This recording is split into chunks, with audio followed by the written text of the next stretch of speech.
Hey guys, tonight we begin with something a little brutal. A time when warfare was humanity's primary occupation, and violence was the only path to survival. We're diving into what life was really like for ancient warriors, where every day meant facing death, and every battle could be your last. Forget the heroic tales of noble knights and glorious combat Hollywood sold you. The truth is, being a warrior in the ancient world meant living a life of constant suffering, malnutrition, and terror.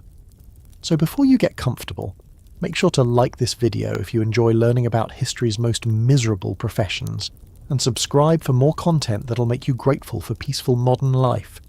Hit that notification bell too, because we're constantly uploading new stories about humanity's most uncomfortable realities. Now dim the lights, get cozy, and prepare to discover why being an ancient warrior meant enduring conditions that would break most modern people within days.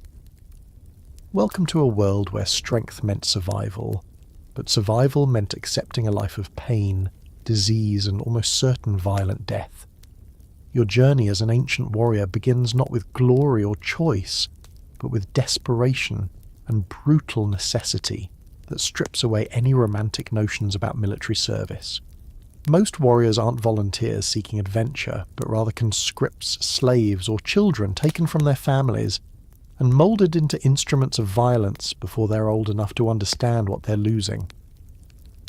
The transformation from innocent child to ruthless killer is a deliberate process designed to create soldiers who will obey without question and kill without hesitation.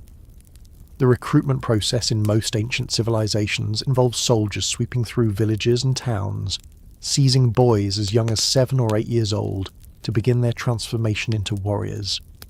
These armed bands arrive without warning, often during harvest time when families are most vulnerable and unable to flee or hide their children. The soldiers show no mercy for age or family circumstances, taking healthy boys regardless of their parents' pleas or offers of payment to spare their children. These children are ripped away from their families, often never to see their parents or siblings again, and thrust into a harsh training regimen designed to eliminate weakness and create obedient killers. The separation process is deliberately traumatic, with children forced to watch their parents beaten or killed if they attempt to interfere with the recruitment. This initial trauma serves to break the children's spirits and prepare them for the psychological manipulation that follows. The journey to training camps involves forced marches where children who cannot keep pace are abandoned to die or killed outright as examples to the others. The boys are chained together like slaves and given minimal food and water during the journey, which may last for weeks as they travel far from their homes to remote training facilities. Many children die during the journey from exhaustion, dehydration, or injuries sustained when they fall and are dragged by their chains.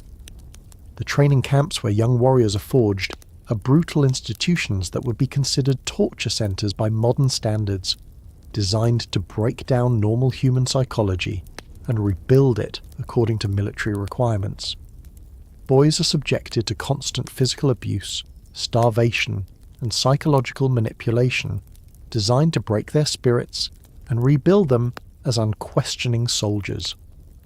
The mortality rate during training is extraordinarily high, with many children dying from the harsh conditions before they ever see combat. The physical structure of training camps reflects their purpose as places of suffering, with crude barracks that provide minimal shelter from weather and no comfort whatsoever. The sleeping areas consist of hard wooden platforms or bare ground where boys sleep without bedding or adequate clothing. The facilities are deliberately kept cold, wet, and uncomfortable to toughen the trainees against hardship and prevent them from developing any expectation of comfort. The training staff consists of veteran warriors who have been selected for their cruelty and lack of empathy rather than their teaching ability. These instructors view the young trainees as raw material to be shaped through violence and intimidation, showing no concern for individual welfare or survival. Many instructors are mentally damaged individuals who take pleasure in inflicting suffering on helpless children. Physical training begins immediately upon arrival at the camp, with boys forced to endure exercises that push their young bodies far beyond safe limits. They're made to run until they collapse, carry heavy weights that damage their developing bones, and fight each other with real weapons that cause serious injuries and deaths.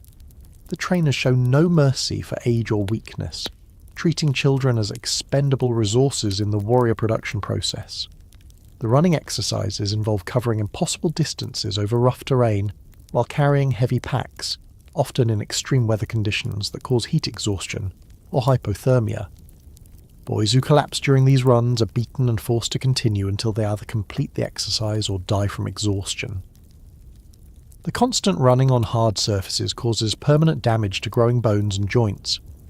Weight training involves lifting and carrying objects that are deliberately too heavy for children's developing bodies, causing injuries to spines, joints, and muscles that affect growth and development.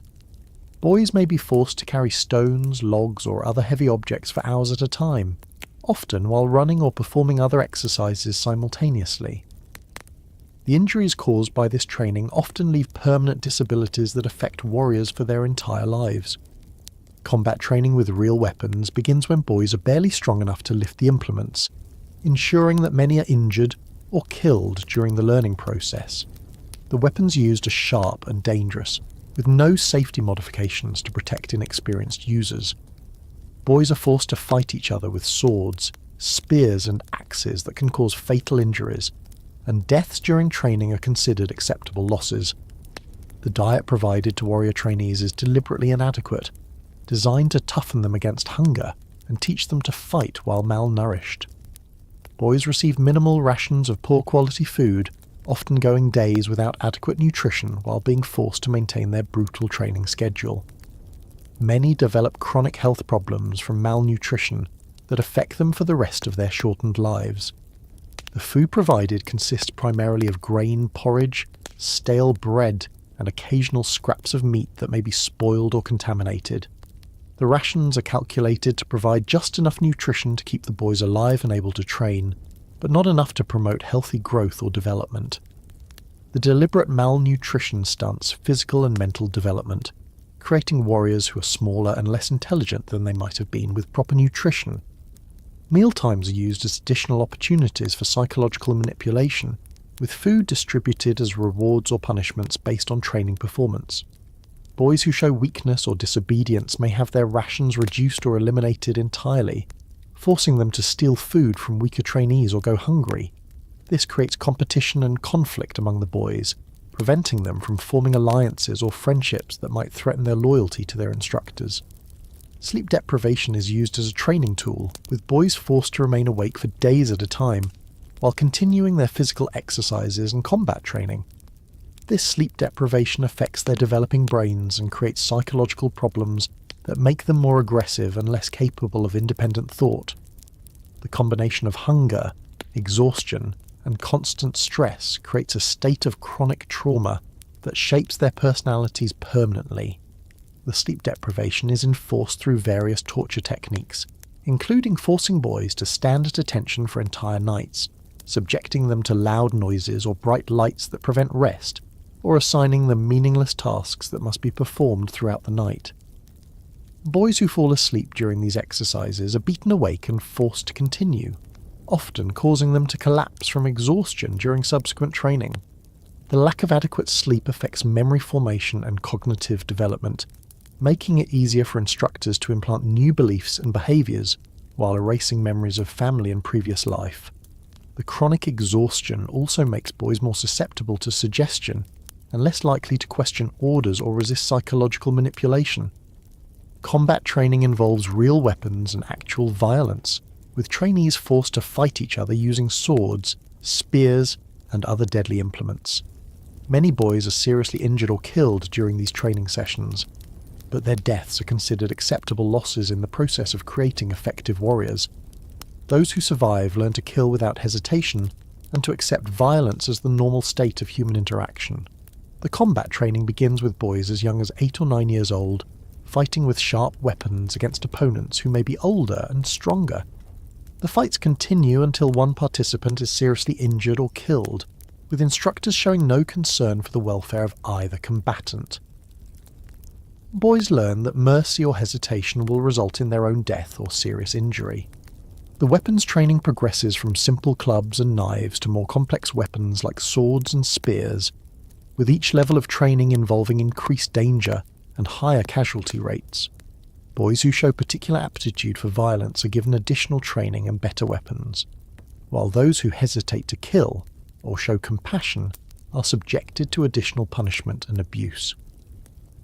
The psychological conditioning process involves breaking down the boys' natural human empathy and rebuilding them as emotionless killing machines. They're forced to witness and participate in executions, torture sessions, and other acts of extreme violence until they become desensitized to human suffering. This psychological manipulation creates warriors who can commit atrocities without feeling guilt or remorse. The conditioning process includes forcing boys to torture and kill prisoners who may be captured enemy warriors, civilians, or even former trainees who have failed to meet expectations. The boys are required to perform increasingly cruel acts, starting with simple beatings and progressing to elaborate torture methods that maximize suffering. Those who show reluctance or compassion are themselves subjected to torture until they comply. The desensitization process is gradual and systematic, beginning with exposure to violence as observers and progressing to active participation in increasingly brutal acts. Boys are taught to view their victims as less than human, worthy only of death and suffering. The psychological damage caused by this conditioning creates individuals who are incapable of normal emotional responses and can commit acts of extreme cruelty without experiencing guilt or empathy. Discipline in warrior training camps is maintained through brutal punishment that often results in permanent injury or death. Boys who show weakness, disobedience, or compassion are subjected to beatings, torture, or execution as examples to the others. The threat of punishment creates an atmosphere of terror that ensures compliance with even the most unreasonable orders. The punishment methods used include flogging with whips that tear flesh from bones, burning with hot irons that leave permanent scars, and various forms of mutilation that serve as permanent reminders of disobedience. Some punishments involve prolonged torture that may last for days, with the victim kept alive to maximize suffering and provide a lesson to other trainees. Public executions of disobedient trainees are used to reinforce the consequences of failure or resistance, with boys forced to watch as their companions are killed in painful and humiliating ways. These executions serve as both punishment for the victim and psychological conditioning for the observers, teaching them that death is preferable to disobedience and that their instructors have absolute power over their lives. The indoctrination process teaches boys to view themselves as superior to civilians and to see violence as the only honourable way of life. They're taught that warriors are the most important members of society and that dying in battle is the highest achievement possible. This indoctrination creates a warrior culture that glorifies violence and death while devaluing human life and peaceful pursuits. The indoctrination includes religious and philosophical teachings that justify violence and portray warfare as a sacred duty. Boys are taught that their gods demand blood and that killing enemies is a form of worship that guarantees rewards in the afterlife. This religious conditioning makes questioning orders or refusing to fight equivalent to blasphemy, ensuring compliance through fear of divine punishment. The warrior ideology taught in training camps portrays civilian life as weak and worthless, creating contempt for non-warriors that justifies treating them as enemies or prey. Boys learn that taking what they want from civilians is not theft, but rightful tribute to their superiority, and that killing civilians who resist is both justified and necessary to maintain proper social order. Social isolation is used to prevent boys from forming emotional attachments that might interfere with their effectiveness as warriors. They're forbidden from maintaining contact with their families and are discouraged from developing close friendships with their fellow trainees. This isolation creates emotionally damaged individuals who are incapable of normal human relationships. The isolation process includes deliberately fostering mistrust and competition among trainees, encouraging them to spy on each other and report any signs of weakness or disloyalty. Boys learn that their fellow trainees are potential threats rather than allies, preventing the formation of bonds that might lead to resistance or escape attempts. Letters or messages from families are intercepted and destroyed, while boys are told that their families have forgotten them or been killed as punishment for their sons' failures. This deliberate severing of family connections ensures that boys have no emotional anchors outside the training camp and become completely dependent on their instructors for approval and identity. The graduation process from training involves tests of cruelty and violence that would be considered war crimes by modern standards. Boys may be required to torture prisoners, execute civilians, or commit other atrocities to prove their readiness for warrior life. Those who pass these tests have been thoroughly transformed from normal children into efficient killing machines with no remaining traces of human compassion. The final tests often involve returning to the boys' home villages and demonstrating their transformation by killing family members or childhood friends. This ultimate betrayal serves to sever any remaining emotional connections and prove complete loyalty to the warrior brotherhood. Boys who hesitate or refuse are killed immediately, while those who comply are welcomed as full warriors. The graduation ceremony itself may involve ritual scarification, branding, or other permanent modifications that mark the new warriors as belonging to their military unit. These physical marks serve as permanent reminders of their transformation and make it impossible for them to blend in with civilian populations or escape their warrior identity. The psychological transformation is so complete that by graduation, the boys have become fundamentally different people from the children who were first captured. They have been stripped of empathy, compassion, and normal human emotions, replaced with a conditioned response to obey orders and commit violence without question. The process creates warriors who are effective killing machines, but who are no longer recognisably human in their psychological makeup. Life as a fully trained warrior means joining a brotherhood of violence, where every day is a struggle for survival among men who have been conditioned to see conflict as the natural state of existence. Your fellow warriors are damaged individuals who have been stripped of normal human emotions and rebuilt as instruments of death, making them dangerous companions even in peacetime. The transformation from child to warrior has created men who are fundamentally broken as human beings, capable of extreme violence but incapable of normal social interaction or emotional connection. The warrior brotherhood operates according to rules that would be considered criminal in any civilized society, with violence serving as the primary means of communication and problem solving. Every interaction carries the potential for sudden escalation into deadly combat, as warriors have been conditioned to respond to perceived challenges with immediate aggression. The constant tension and threat of violence creates an atmosphere where normal conversation or friendship becomes virtually impossible. The warrior living quarters are crude barracks that provide minimal shelter and no comfort, designed to maintain the harsh conditions that keep warriors tough and ready for combat. You sleep on hard surfaces with no bedding, sharing cramped spaces with men who may kill you for perceived slights, or simply because they enjoy violence. Privacy doesn't exist, and personal possessions are minimal since anything of value will be stolen by stronger warriors. The barracks themselves are constructed from whatever materials are available, often consisting of rough wooden structures that provide little protection from weather or vermin. The buildings are deliberately kept uncomfortable, with inadequate heating, poor ventilation, and no amenities that might make life more pleasant. The floors are bare earth or rough planking that becomes muddy and contaminated with waste, while the walls are thin and offer no sound insulation from the constant noise of training and fighting. Sleeping arrangements follow a strict hierarchy, where the most dangerous warriors claim the best spots near walls or corners that provide some protection from surprise attacks. Weaker warriors are forced to sleep in open areas where they're vulnerable to assault during the night. The sleeping areas are never cleaned and become contaminated with blood, vomit, and human waste that creates a breeding ground for disease and parasites. Personal space is a foreign concept in warrior barracks, with men packed together so tightly that physical contact is unavoidable. This forced proximity creates additional tension and conflict, as warriors who have been conditioned to react violently to any threat find themselves constantly bumping into and being touched by potential enemies.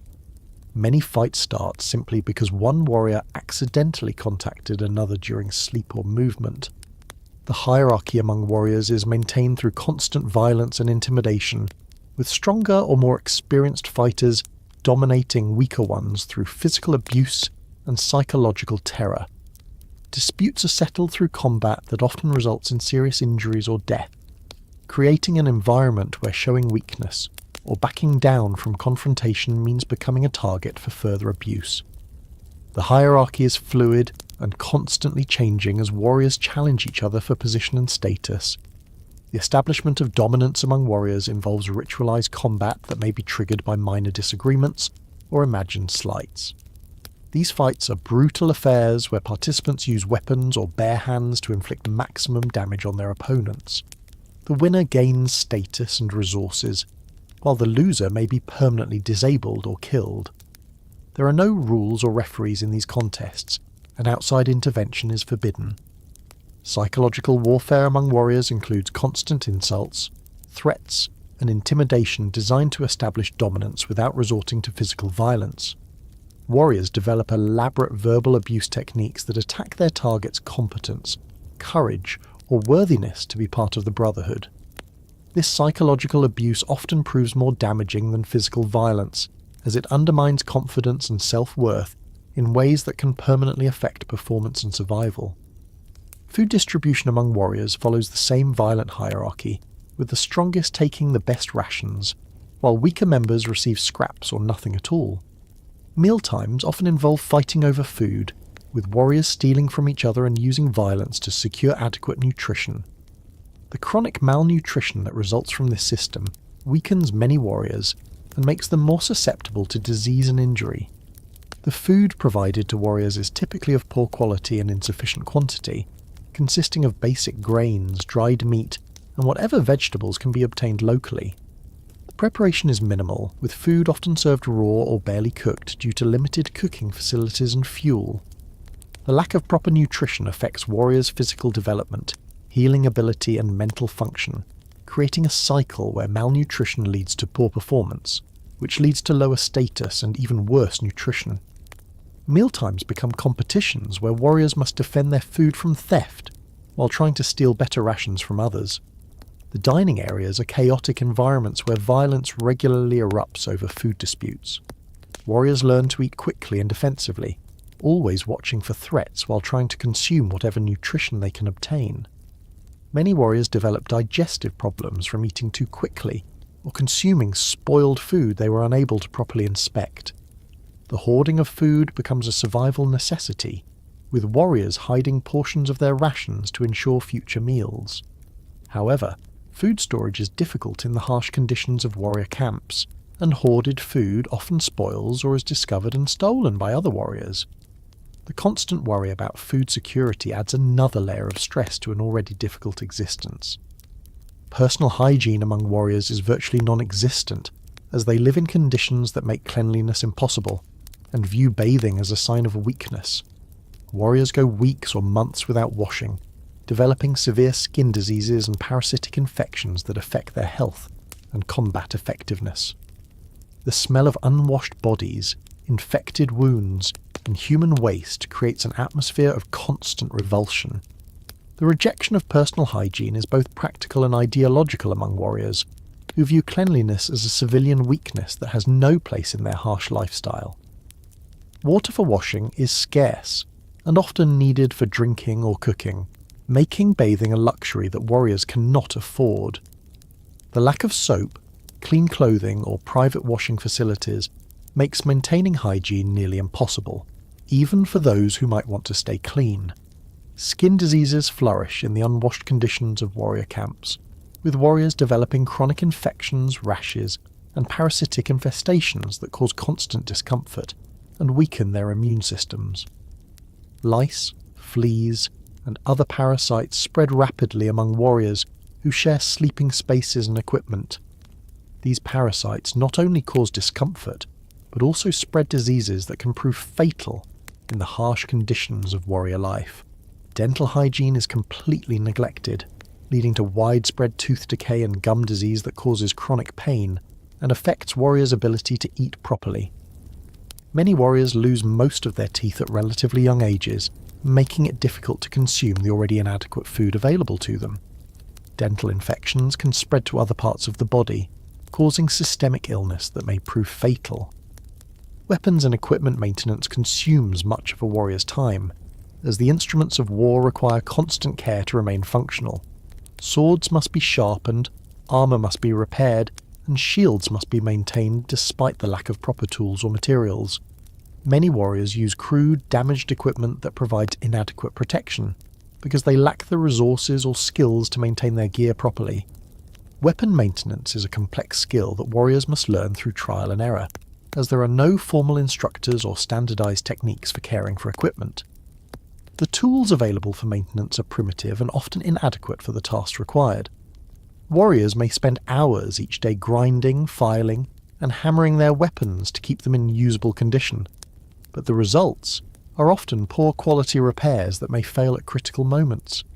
Equipment sharing and theft are common problems in warrior camps, where valuable items like weapons and armour are constantly being stolen or borrowed without permission. Warriors must guard their equipment constantly, or risk losing essential gear to theft. The lack of standardisation means that stolen equipment may not fit properly or work effectively for its new owner, creating additional problems and inefficiency. The replacement of damaged or lost equipment is difficult and expensive, often requiring warriors to trade valuable possessions or perform additional services to obtain new gear. Many warriors are forced to use substandard equipment because they cannot afford better replacements. The quality of a warrior's equipment often determines his effectiveness in combat and his chances of survival, creating a cycle where poor equipment leads to poor performance and fewer opportunities to acquire better gear. Training continues throughout a warrior's career, with daily practice sessions that involve real combat using sharp weapons. Warriors regularly injure or kill each other during these training sessions, but the casualties are considered necessary to maintain fighting effectiveness. The constant threat of injury or death during training creates additional stress and contributes to the high mortality rate among professional warriors. The training sessions are designed to simulate real combat conditions as closely as possible, which means using actual weapons and applying real force that can cause serious injuries. Warriors are expected to fight as if their lives depend on it, because in many ways they do. Poor performance in training can lead to loss of status, reduced rations, or assignment to dangerous duties that may prove fatal. Training accidents are common and often severe, with warriors suffering cuts, broken bones, and internal injuries during routine practice sessions. The lack of medical care means that these training injuries often become infected or heal improperly, causing permanent disabilities that affect warriors' future performance and survival chances. Many warriors carry scars and disabilities from training injuries throughout their careers. The competitive nature of training creates additional dangers, as warriors may deliberately attempt to injure rivals or demonstrate their superiority through excessive violence. Training sessions can escalate into genuine attempts at murder, with the pretense of practice providing cover for settling personal disputes. The instructors often encourage this competition, viewing casualties as acceptable losses in the process of maintaining fighting effectiveness. Medical care for warriors is primitive at best, consisting mainly of crude surgery performed by individuals with no medical training. Wounded warriors may have limbs amputated with rusty tools, wounds cauterized with hot metal, or infections treated with toxic substances that often cause more harm than the original injuries. Many warriors die from medical treatment rather than from their wounds. The medical practitioners in warrior camps are typically other warriors who have gained some experience treating injuries, rather than trained physicians or healers. Their knowledge is based on folklore, superstition, and trial and error rather than scientific understanding of anatomy and disease. The treatments they provide are often more harmful than helpful, but they represent the only medical care available to wounded warriors. Surgical procedures are performed without anesthesia, using whatever sharp instruments are available, often in unsanitary conditions that guarantee infection. Amputations are common treatments for any serious limb injury, as the medical practitioners lack the skill to repair complex wounds. The amputation process involves sawing through bone with crude tools, while the patient remains conscious and aware, often causing death from shock before the procedure can be completed. Wound treatment typically involves applying various substances that are believed to have healing properties, but often cause additional infection and inflammation. Common treatments include animal dung, urine, and various plant extracts that may be toxic or contaminated with harmful bacteria. The lack of understanding about infection means that wounds are often made worse by the treatments intended to heal them. The psychological toll of warrior life is severe, with many fighters developing mental health problems including depression, anxiety, and violent psychosis. The constant exposure to violence and death, combined with the emotional damage from their childhood training, creates individuals who are incapable of peaceful existence. Many warriors become addicted to violence and cannot function in non-combat situations. Mental illness among warriors is widespread but completely untreated, as the concept of psychological medicine doesn't exist in warrior culture. Warriors who develop obvious mental health problems are typically ostracized or killed rather than helped, as they're viewed as liabilities that threaten the effectiveness of the group. The stigma associated with mental illness prevents warriors from seeking help, even if it were available. Depression is almost universal among warriors, who live in conditions of constant stress, danger, and discomfort with no hope of improvement or escape. The depression manifests as apathy, aggression, and self-destructive behaviour that further reduces warriors' chances of survival. Many warriors essentially give up on life while continuing to function as fighting machines, going through the motions of existence without any real investment in survival. Violent psychosis develops in warriors who have been exposed to extreme trauma and conditioning, causing them to become unpredictably dangerous even to their fellow warriors. These individuals may attack without provocation or warning, making them feared and avoided by other members of the Brotherhood. While their violence can be useful in combat, their unpredictability makes them dangerous liabilities during peacetime. Relationships between warriors are characterized by mistrust, competition, and violence rather than genuine friendship or loyalty. Warriors may work together during combat, but they're always ready to turn on each other for personal advantage or simply because they enjoy conflict. The Brotherhood of Warriors is held together by fear and mutual benefit rather than true camaraderie. The conditioning that creates effective warriors also destroys their ability to form normal human relationships based on trust, affection, and mutual support. Warriors view each other as potential threats or resources to be exploited rather than as companions or friends. This inability to form meaningful relationships creates additional psychological stress and isolation that worsens their mental health problems. Alliances between warriors are temporary and pragmatic, based on mutual benefit rather than genuine affection or loyalty. These alliances may dissolve instantly when circumstances change, or when one partner sees an opportunity to gain advantage by betraying the other. The constant awareness that any relationship may turn violent at any moment prevents warriors from developing the emotional connections that could provide psychological support and stability. Sexual relationships among warriors are typically characterized by violence and dominance, rather than affection or mutual pleasure. The power dynamics that govern all warrior relationships extend to intimate contact, with stronger warriors forcing themselves on weaker ones as a demonstration of dominance. These relationships provide no emotional support or connection, and often create additional trauma and psychological damage. Entertainment among warriors typically involves violence, gambling, and other activities that would be considered criminal in civilian society. Warriors may fight each other for sport, torture prisoners for amusement, or engage in contests of cruelty that demonstrate their lack of human empathy. These activities serve to maintain their conditioning and prevent them from developing normal human emotions. Recreational fighting is common among warriors who use combat as both entertainment and a way to settle disputes or establish dominance. These fights may be organised competitions with rules and spectators, or spontaneous conflicts that arise from boredom or minor disagreements. The recreational nature of violence reinforces the conditioning that makes warriors effective killers, while preventing them from developing peaceful ways of interacting with others. Gambling is another common form of entertainment, with warriors betting on fights, games of chance, or various contests of skill or endurance. The stakes may include food, equipment, privileges, or even the lives of prisoners or weaker warriors. Gambling provides temporary excitement and the possibility of improving one's situation, but it often leads to violence when disputes arise over results or when losers cannot pay their debts. Contests of cruelty serve as both entertainment and training exercises, with warriors competing to see who can inflict the most creative or painful torments on prisoners or animals. These contests reinforce the dehumanization of victims and maintain the psychological conditioning that allows warriors to commit atrocities without emotional consequences. The competitions also serve as training for interrogation and psychological warfare techniques. The warrior lifestyle creates individuals who are completely unsuited for peaceful civilian life, making them dependent on warfare for their identity and survival. Warriors who survive to old age often become beggars or bandits because they lack the skills or temperament for normal occupations.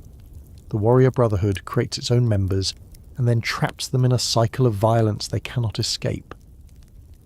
The psychological conditioning that makes warriors effective also makes them incapable of functioning in peaceful society, where violence is not the primary means of problem solving. Warriors who attempt to return to civilian life often find themselves unable to relate to normal people or perform non-violent occupations. Their conditioning makes them see civilian activities as weak and worthless, while their lack of education and job skills limits their employment opportunities. Aging warriors face particular challenges as their physical abilities decline, but their psychological conditioning remains unchanged. They may attempt to maintain their status through increased aggression and violence, often targeting younger or weaker individuals who cannot effectively resist.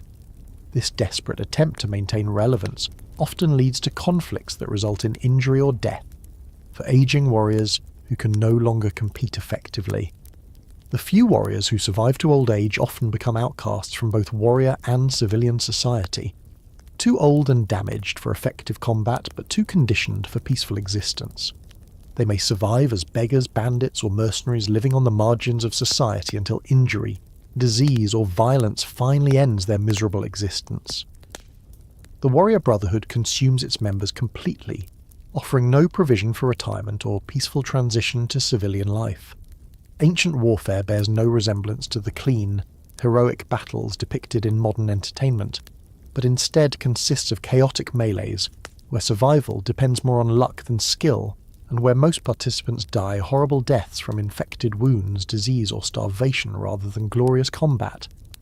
The reality of ancient battle is a nightmare of mud, blood, and human waste where warriors fight not for honour, but for basic survival in conditions that would drive most modern people to madness within hours. The preparation for battle begins days or weeks before the actual fighting, as armies gather and march toward their intended battlefields, through hostile territory where they face constant threats from disease, starvation, and enemy harassment. The journey to battle often proves more deadly than the combat itself, as warriors die from exhaustion, exposure, and the various diseases that spread rapidly through large groups of malnourished men living in unsanitary conditions. Pre-battle conditions involve warriors standing in formation for hours or days, waiting for commanders to decide when to attack while suffering from hunger, thirst, and exposure to harsh weather that weakens their bodies and erodes their mental preparedness. Many warriors die before the fighting even begins, succumbing to disease, exhaustion, or desertion as they contemplate the horrors ahead. The psychological stress of waiting for battle often proves more devastating than combat itself, as warriors have time to think about their likely deaths and the suffering they will endure. The formation process requires warriors to stand in precise arrangements while wearing heavy armour and carrying weapons, often for many hours without relief. The weight of equipment causes fatigue and muscle cramps that affect performance when fighting finally begins. Warriors may collapse from exhaustion while still in formation, creating gaps in the battle line that can be exploited by enemy forces. The waiting period before battle is filled with the sounds of men vomiting from fear, praying to whatever gods they believe in, and trying to prepare themselves mentally for the violence ahead.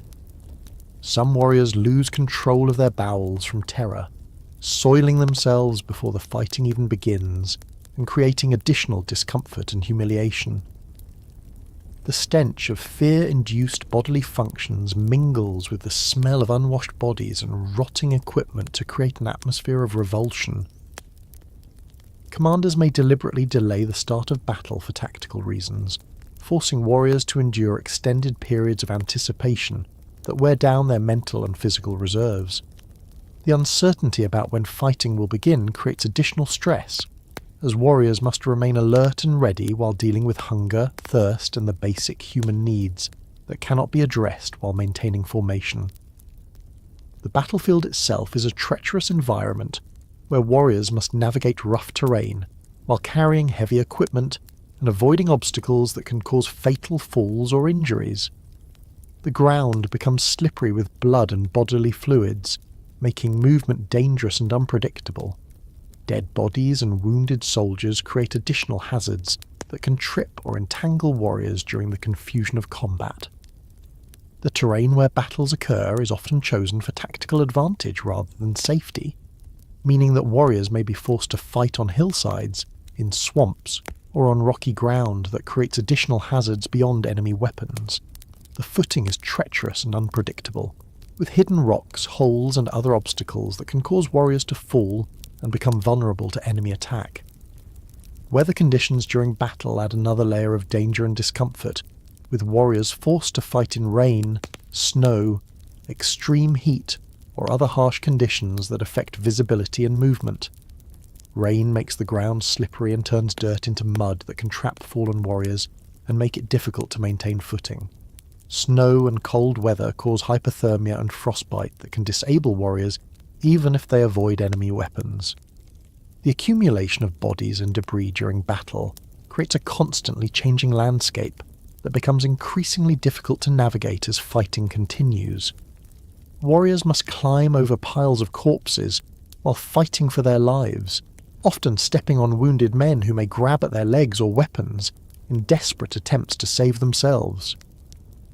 The battlefield becomes a hellscape of human remains that traumatizes survivors and creates psychological wounds that never heal. Weapons used in ancient warfare are crude, heavy instruments that require enormous strength to wield effectively and often break or become damaged during use. Swords are dull and poorly balanced, spears splinter and snap, and shields crack under the impact of enemy weapons. Warriors often find themselves defenseless in the middle of combat when their equipment fails at critical moments. The manufacturing quality of ancient weapons is inconsistent and often poor, with iron that contains impurities and forging techniques that create weak points where weapons will break under stress. The tempering process is primitive and unreliable, resulting in blades that may shatter when they strike hard objects or become brittle in cold weather. Warriors have no way to predict when their weapons will fail, creating constant anxiety about equipment reliability. Weapon maintenance during campaigns is difficult due to the lack of proper tools and materials, meaning that warriors enter battle with equipment that may already be damaged or dulled from previous use. The grinding and sharpening of weapons requires time and resources that may not be available during military campaigns, forcing warriors to fight with substandard equipment that reduces their effectiveness and survival chances. The weight and poor balance of ancient weapons cause fatigue and muscle strain that accumulate during extended combat, gradually reducing warriors' effectiveness as fighting continues. The repetitive motions required for weapon use can cause overuse injuries to arms, shoulders, and backs that affect performance and may persist long after battle's end. Many warriors develop permanent disabilities from the physical stress of wielding primitive weapons for extended periods. The actual fighting involves close-quarters combat, where warriors hack and stab at each other with primitive weapons while pressed together in formations that prevent effective movement or strategy. The confusion and noise of battle make it impossible to follow orders or coordinate attacks, leaving individual warriors to fight desperately for their lives without support or direction from their commanders. Combat formations that look organised from a distance quickly become chaotic melees, where individual warriors struggle against multiple opponents while trying to avoid being overwhelmed by enemy numbers. The press of bodies makes it difficult to use weapons effectively, with warriors often unable to swing swords or thrust spears due to lack of space. Many combat injuries result from warriors being unable to defend themselves properly due to crowding. The noise of battle is overwhelming and disorienting, consisting of screaming men, clashing weapons, and the sounds of injury and death that make communication impossible. Warriors cannot hear orders or warnings from their commanders, leaving them to make life and death decisions without information about overall battle conditions or tactical developments. The psychological impact of constant noise adds to the stress and confusion of combat. Visibility during battle is often poor due to dust, smoke, and the press of bodies that block warriors' view of enemies and obstacles. Warriors may find themselves fighting blind, striking at shadows or attacking their own comrades by mistake. The limited visibility makes it impossible to assess tactical situations or identify escape routes when retreat becomes necessary. Armour provides minimal protection and often becomes a liability during extended combat, as the weight and heat make movement difficult and exhausting. Many warriors remove their armour during battle to avoid heat exhaustion, leaving themselves vulnerable to enemy weapons. The armour that remains often becomes damaged and provides openings that enemy weapons can exploit.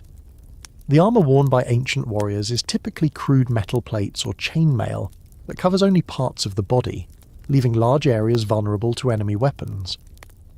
The construction quality is often poor, with weak joints and attachment points that fail under stress. Armour may actually increase injury risk by creating additional weight that affects balance and movement, while providing inadequate protection against determined attacks. Heat build-up inside metal armour can cause heat exhaustion or heat stroke that disable warriors more effectively than enemy weapons. The trapped body heat and moisture create ideal conditions for bacterial infections and skin diseases that can prove fatal if not treated properly. Warriors may die from heat-related causes while wearing armour intended to protect them from enemy weapons. The weight of armour causes fatigue that accumulates throughout battle, gradually reducing warriors' speed and coordination until they become easy targets for enemy attack. The additional weight also makes it difficult to rise if knocked down, leaving armoured warriors vulnerable to finishing attacks while they struggle to regain their footing.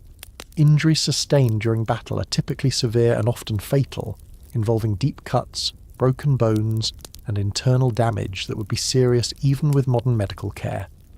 Warriors continue fighting while severely wounded, driven by adrenaline and the knowledge that stopping means certain death. Many warriors die on their feet, continuing to fight until blood loss or organ failure causes them to collapse. The types of wounds inflicted by ancient weapons are particularly devastating, with swords creating deep cuts that sever muscles and tendons, spears causing puncture wounds that damage internal organs, and blunt weapons crushing bones and causing internal bleeding. These injuries are often immediately disabling and typically prove fatal within hours or days due to blood loss or infection. The adrenaline response to combat allows warriors to continue fighting despite severe injuries, often preventing them from realizing the extent of their wounds until after the battle ends. Warriors may fight for hours with mortal wounds, sustained only by adrenaline and the desperate need to survive. When the adrenaline wears off, these warriors often collapse and die from injuries they didn't even know they had sustained. Pain management during battle is non-existent, with warriors forced to endure agonizing injuries while continuing to fight for their lives.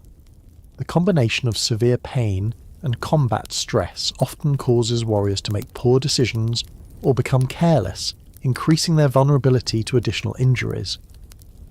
Some warriors prefer death to continued suffering and may deliberately expose themselves to fatal attacks. The psychological impact of combat is devastating, with warriors experiencing terror, rage, and despair in rapid succession as they witness friends die and face their own mortality. Many warriors lose control of their bodily functions during battle, soiling themselves with urine and feces while fighting for their lives. The shame and trauma of these experiences create lasting psychological damage that affects survivors for the rest of their lives.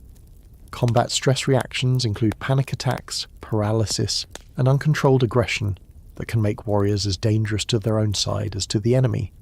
Some warriors become catatonic and stand motionless while enemies attack them, while others go berserk and attack anyone within reach regardless of their allegiance. These stress reactions often prove fatal and create additional chaos on the battlefield.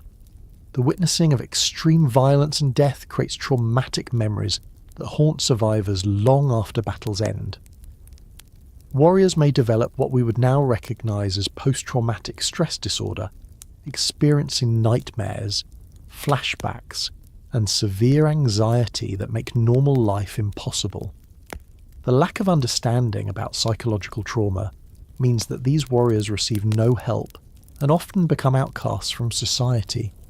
Capture during battle often means torture, slavery, or execution, making surrender a dangerous option that may result in fates worse than death.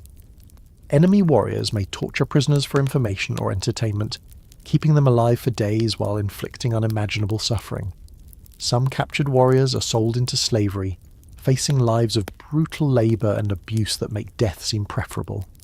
The treatment of prisoners varies depending on their perceived value and the customs of their captors, but it is almost always brutal and dehumanising. Valuable prisoners may be held for ransom, but this often involves extended periods of torture and abuse designed to encourage quick payment. Less valuable prisoners may be killed immediately or used for target practice and entertainment. Torture methods used on captured warriors include mutilation, burning, and various forms of prolonged abuse that maximize suffering while keeping victims alive. The psychological torture may be as devastating as physical abuse, with prisoners forced to watch the torture and execution of their comrades while awaiting their own turn. Many prisoners attempt suicide to escape their suffering, but their captors often prevent this final escape. Slavery awaits some captured warriors who are considered valuable for their skills or physical strength, but the conditions of ancient slavery are typically so harsh that death would be preferable.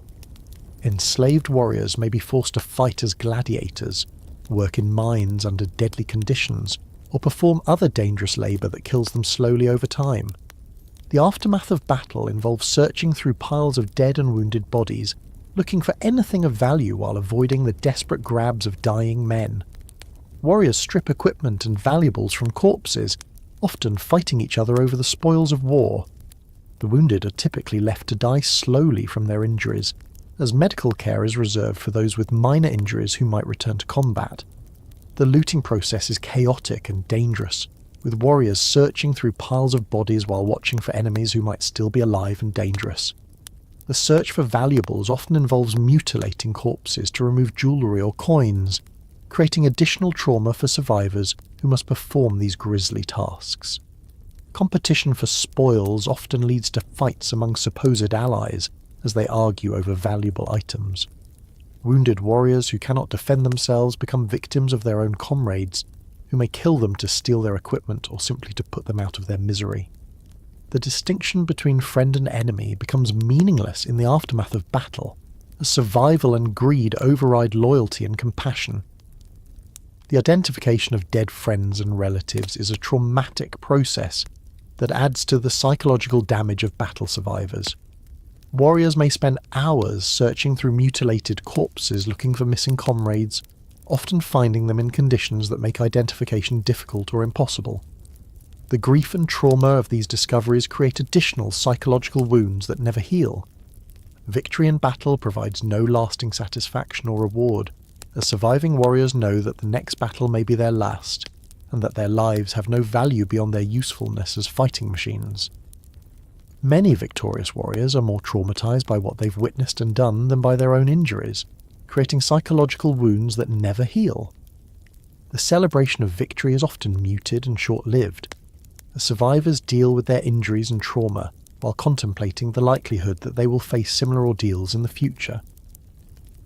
The knowledge that victory is temporary and that defeat is always possible prevents warriors from taking satisfaction in their achievements. The rewards for victory are typically minimal, consisting of whatever loot can be taken from enemy corpses and the temporary relief of having survived another battle. The distribution of spoils often creates new conflicts among survivors, as warriors argue over shares and compete for the best equipment and valuables. Disease spreads rapidly through armies after battles, as wounded warriors develop infections and armies remain in areas contaminated with human waste and decomposing bodies. More warriors die from disease in the weeks following battles than die during the actual fighting, succumbing to infections, dysentery, and other illnesses that flourish in the unsanitary conditions of military camps. The battlefield becomes a breeding ground for disease as decomposing bodies contaminate water sources and attract insects that spread infection. The wounded warriors provide ideal hosts for bacterial infections that spread rapidly through armies living in close quarters with poor sanitation. The lack of medical care means that minor wounds often become fatal infections that kill more efficiently than enemy weapons. Epidemic diseases such as typhus, dysentery and plague spread through armies after battles, often killing more warriors than the original fighting. The crowded conditions and poor hygiene in military camps create ideal conditions for disease transmission, while the stress and trauma of battle weaken immune systems and make warriors more susceptible to infection. The disposal of bodies after battle is often inadequate, with corpses left to rot in piles that contaminate the environment and spread disease. The sheer number of dead bodies may overwhelm the survivors' ability to dispose of them properly, creating ongoing health hazards that affect everyone in the area. The psychological impact of living among decomposing corpses adds to the trauma experienced by battle survivors. The weapons and armour used by ancient warriors are crude, unreliable instruments that cause as much suffering to their users as to their enemies, creating a cycle of pain and injury that affects every aspect of a warrior's life. These primitive tools of war are heavy, poorly designed, and constantly in need of repair, making them sources of chronic physical problems for the warriors who depend on them for survival. The irony of ancient warfare is that the very equipment meant to protect and empower warriors often becomes their greatest source of daily suffering and long-term disability. The manufacturing process for ancient weapons and armour is primitive and inconsistent, with craftsmen using techniques passed down through generations but lacking scientific understanding of metallurgy or engineering principles. The forging process relies on guesswork and tradition rather than precise temperature control and alloy composition, resulting in equipment that varies wildly in quality and reliability. Many weapons and armour pieces contain fatal flaws that only become apparent during the life or death moments of combat. Swords used by ancient warriors are typically crude iron implements that are poorly forged, inadequately balanced, and prone to breaking at critical moments during combat. The iron used in sword construction often contains impurities that create weak points where the blade will snap under stress, leaving warriors defenseless when they most need their weapons. The handles are wrapped with leather or cloth that becomes slippery when wet with blood or sweat, making the weapons difficult to grip securely. The forging process for ancient swords involves heating iron to temperatures that are difficult to control with primitive furnaces, resulting in uneven heating that creates internal stresses and weak points throughout the blade. The carbon content of the iron is inconsistent, leading to areas that are too soft and bend easily, alternating with areas that are too hard and brittle. These inconsistencies make it impossible to predict how a sword will perform under stress. The quenching process used to harden sword blades is equally primitive, involving plunging the hot metal into water or oil without precise temperature control. This rapid cooling creates additional internal stresses that can cause the blade to crack or shatter during use. Many swords develop hairline cracks during forging that gradually expand until the weapon fails catastrophically during combat. The handle construction involves wrapping the tang of the blade with leather, cloth or cord that provides grip but offers no real security. The wrapping materials absorb moisture, blood and other fluids that make them slippery and unreliable during combat. The tang itself may be poorly fitted to the handle, creating loose connections that can fail when the weapon is stressed during fighting. The weight and poor balance of ancient swords cause chronic arm and shoulder problems for warriors who must train with them daily and carry them for long periods.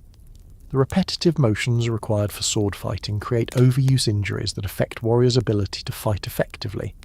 Many warriors develop permanent disabilities from the physical stress of wielding these primitive weapons. The centre of balance on most ancient swords is located too far from the handle, making them feel heavy and unwieldy during use. This poor balance requires warriors to use excessive force to control their weapons, leading to fatigue and strain injuries. The additional effort required to wield poorly balanced weapons reduces combat effectiveness and increases the risk of injury during extended fighting. Sword fighting techniques must be adapted to compensate for the limitations of the weapons, often involving crude hacking motions rather than precise cutting techniques. The poor quality of the blades means that warriors must rely on brute force rather than skill, leading to a fighting style that is as likely to injure the user as the enemy. Maintenance of iron weapons requires constant attention, as the metal rusts quickly when exposed to moisture and develops nicks and chips that must be hammered out regularly. Warriors must spend hours each day sharpening and maintaining their weapons using crude tools that often cause more damage than they repair. The grinding and filing required for weapon maintenance creates metal dust that causes respiratory problems when inhaled. The sharpening process involves using rough grinding stones that remove large amounts of metal from the blade, gradually wearing away the weapon until it becomes too thin and weak to be effective. The grinding process also generates sparks and metal particles that can cause eye injuries and respiratory problems for warriors performing maintenance. Rust prevention requires constant oiling and cleaning of weapons, but the oils available to ancient warriors often become rancid and actually accelerate corrosion rather than preventing it. The cleaning process involves scraping and scrubbing that can damage the weapon's surface and create new sites for rust formation. Spears and pikes used by ancient armies are made from green wood that warps and cracks as it dries, creating weapons that are unpredictable and dangerous to their users. The wooden shafts often splinter during combat, sending sharp fragments into warriors' hands and arms. The metal points are poorly attached and frequently come loose during use, leaving warriors with useless wooden poles when they need weapons most. The wood selection process for spear shafts involves using whatever trees are available, rather than choosing appropriate species for weapon construction. Greenwood is used because seasoned timber is not available, but the drying process causes the wood to warp and develop cracks that weaken the shaft and make it unreliable during combat. The attachment of spear points involves crude methods such as binding with cord or leather, or inserting the point into a socket carved into the wood. These attachment methods are unreliable, and often fail during combat when the spear is stressed by thrusting or blocking enemy weapons. The failure of spear points leaves warriors vulnerable, and may result in injury from the exposed wooden shaft. The length and weight of spears make them difficult to maneuver in close combat, often becoming liabilities that enemy warriors can grab and use against their original owners. Warriors carrying long spears are particularly vulnerable to sword-wielding enemies who can get inside the spear's reach and attack while the spear carrier struggles to bring his weapon to bear. The use of spears in formation requires precise coordination and training that is difficult to achieve with poorly educated warriors. The long weapons can interfere with each other when warriors are closely packed, creating tangles and confusion that can be exploited by enemy forces. The weight of long spears causes fatigue that affects warriors' ability to maintain formation discipline. Shields carried by ancient warriors are heavy wooden constructions that become waterlogged and even heavier during wet weather, making them difficult to maneuver and ineffective for protection. The leather and metal reinforcements on shields often rot or rust, creating weak points that enemy weapons can penetrate. Many shields fall apart during combat, leaving warriors completely exposed to enemy attacks.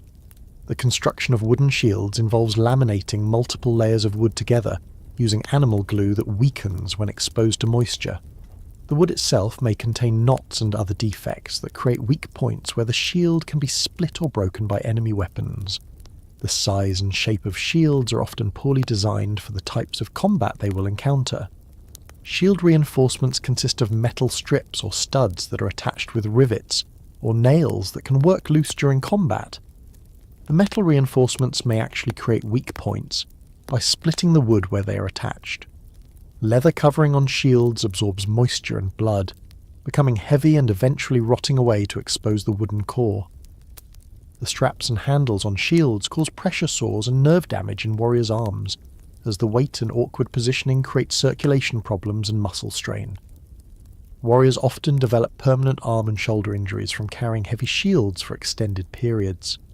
The shield arm typically becomes noticeably larger and more muscular than the weapon arm, creating permanent physical deformity. The weight distribution of shields is often poor, with most of the weight concentrated in areas that create maximum strain on the warrior's arm and shoulder. The carrying position required for effective shield use puts enormous stress on joints and muscles, leading to chronic pain and eventual disability. Armour worn by ancient warriors is typically crude metal plates or chainmail that provides minimal protection, while creating numerous health problems for the wearer. The metal used in armour construction is often impure and prone to cracking, creating gaps that enemy weapons can exploit. The weight of armour causes chronic back and joint problems, while the metal edges cause cuts and abrasions where they rub against the warrior's body. Plate armour construction involves hammering metal sheets into shape using primitive tools and techniques that create uneven thickness and internal stresses.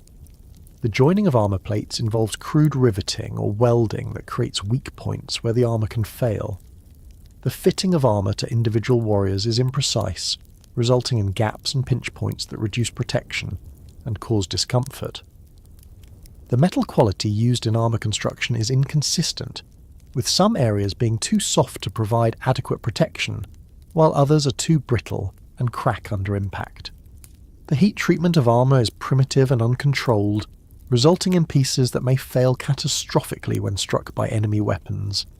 Chainmail armour creates particular problems, as the small metal rings pinch skin and hair while the warrior moves, causing constant pain and minor injuries. The chainmail also traps moisture against the skin, creating ideal conditions for bacterial infections and skin diseases. Warriors wearing chainmail often develop chronic skin problems that never fully heal. The construction of chainmail involves linking thousands of small metal rings together, but the quality of the rings varies greatly, and weak links can cause the entire section of armour to fail. The interlinking process is labour-intensive and prone to errors that create weak points throughout the armour. The weight of chain mail is distributed unevenly, creating pressure points that cause pain and injury. The maintenance of chain mail requires constant cleaning and oiling to prevent rust, but the process is time-consuming and difficult to perform thoroughly. Rust and corrosion can weaken the links and cause them to break under stress, creating gaps in protection that may not be visible until the armour fails during combat. The heat generated by wearing metal armour in warm weather can cause heat exhaustion and death, making armour as dangerous to its wearer as helpful in protection. Warriors often choose between protection and survival, removing armour to avoid heat stroke while exposing themselves to enemy weapons. The decision between overheating and vulnerability creates additional stress during combat. Metal armour absorbs and retains heat from the sun and from physical exertion, creating an oven-like environment inside the armour that can quickly lead to dangerous overheating. The lack of ventilation in armour design means that heat and moisture cannot escape, leading to a build-up of temperature that can cause heat stroke even in moderate weather. The weight of armour increases the physical effort required for movement and combat, generating additional body heat that adds to the overheating problem. Warriors may become delirious from heat exhaustion while wearing armour, making them vulnerable to enemy attack and unable to make rational decisions about their safety. Helmets used by ancient warriors are heavy metal constructions that cause neck strain and limit vision and hearing, making warriors more vulnerable to attacks they cannot see or hear coming. The metal edges of helmets often cut into warriors' faces and scalps, creating wounds that become infected. Many warriors suffer permanent hearing loss from the noise of metal weapons striking their helmets during combat.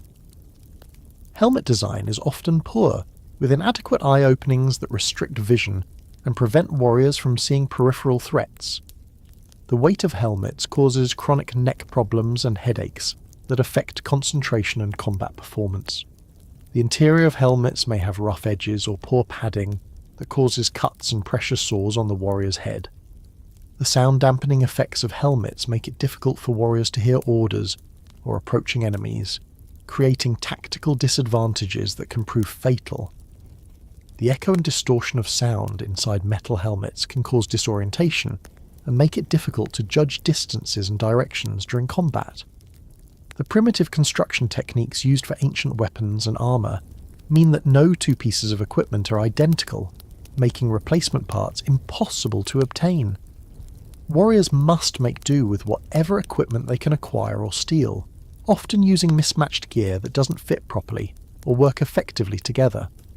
The lack of standardization makes training more difficult and reduces combat effectiveness.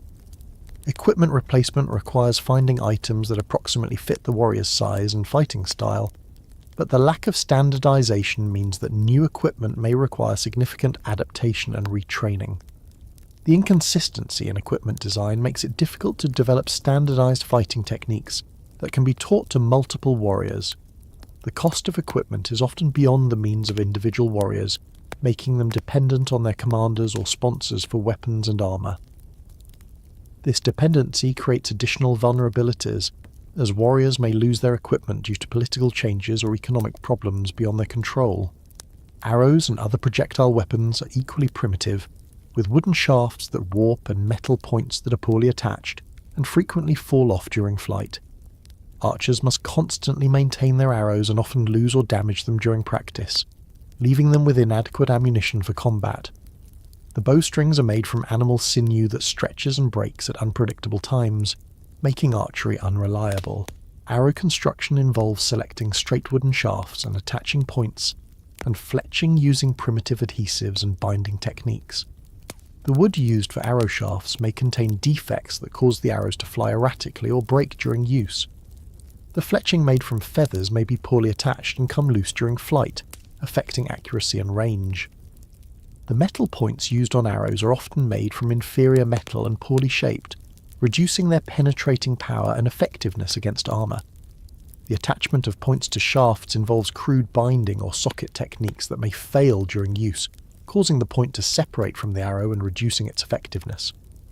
Bow construction involves laminating different materials together to create the spring and power needed for effective archery. But the primitive adhesives and construction techniques often result in bows that fail under stress.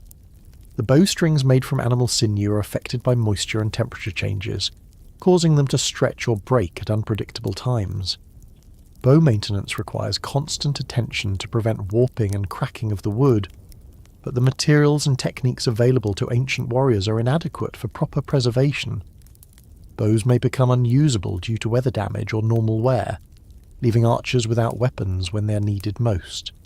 The accuracy of ancient archery equipment is limited by the primitive construction and inconsistent quality of arrows and bows, making precise shooting difficult even for skilled archers. The effective range of ancient bows is often less than advertised due to the poor quality of ammunition and the physical limitations of the bow construction. The diet and health conditions endured by ancient warriors are so poor that they would be considered forms of torture by modern standards, creating chronic malnutrition and disease that affects every aspect of their physical and mental capabilities. Warriors survive on inadequate rations of poor quality food, while living in conditions that guarantee the spread of infectious diseases and parasitic infections that gradually destroy their bodies and minds over the course of their shortened lives. The provisioning system for ancient armies is fundamentally flawed, based on estimates and assumptions that rarely match the reality of military campaigns. Supply lines are unreliable and frequently disrupted by enemy action, weather, or simple logistical failures, leaving warriors without adequate food for extended periods. The calculations for food requirements often underestimate the physical demands of warfare and the additional calories needed to maintain health in harsh conditions.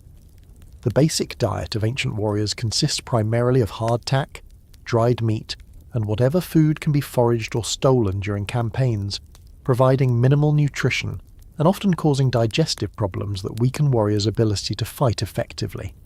The food supplies are frequently contaminated with mold, insects, and other harmful substances that cause food poisoning and chronic illness among the warriors who consume them.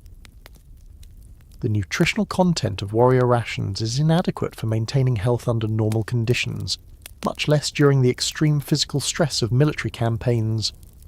The diet lacks essential vitamins, minerals, and proteins needed for proper bodily function, leading to deficiency diseases that affect every organ system.